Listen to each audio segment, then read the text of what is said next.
La Saronia guerrière, Amina de Zaria.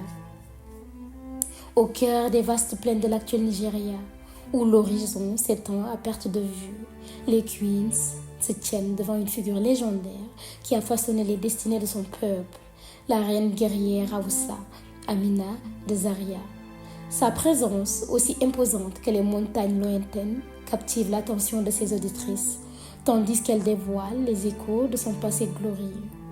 Bienvenue voyageuse du temps dans les annales de Zaria, où l'histoire et la légende se confondent.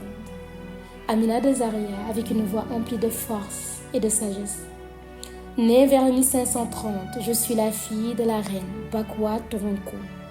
Dès ma plus grande tendre enfance, j'ai embrassé l'art de la guerre, passant mes journées à m'entraîner avec les guerriers de Zazaou, notre royaume fier et prospère.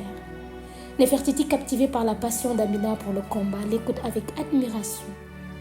Amina de Zaria, à 16 ans, on m'a conféré le titre de Magajia, qui signifie princesse à son 16e anniversaire, me préparant au rôle que je devais jouer. J'ai pris part aux affaires du royaume, apprenant les rouages de la gouvernance, de l'économie et de l'agriculture. Zeni, impressionné par l'ascension d'Amina au pouvoir, mire sa détermination. Amina de Zaria, à la mort de mon père, mon frère monta sur le trône, mais mon destin était ailleurs. J'ai pris le commandement de notre armée, menant nos guerriers à la victoire, élargissant nos frontières et assurant la prospérité des Zazaouis. Quiconque touché par les exploits d'Amina comprend la portée de ses conquêtes. Amina de Zaria avec fierté. Mon règne fut un âge d'or pour Zazaou. J'ai soumis de nombreuses cités d'État, étendant notre influence et notre puissance. J'ai laissé derrière moi un royaume paisible et florissant, un héritage de courage et d'audace.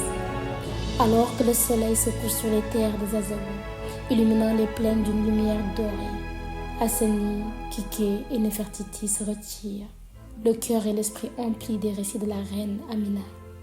Sa vie, symbole de la force féminine et de l'indépendance, continue d'inspirer et de résonner à travers l'histoire, rappelant à toutes les générations la puissance et la bravoure d'une femme qui a marqué à jamais le continent africain.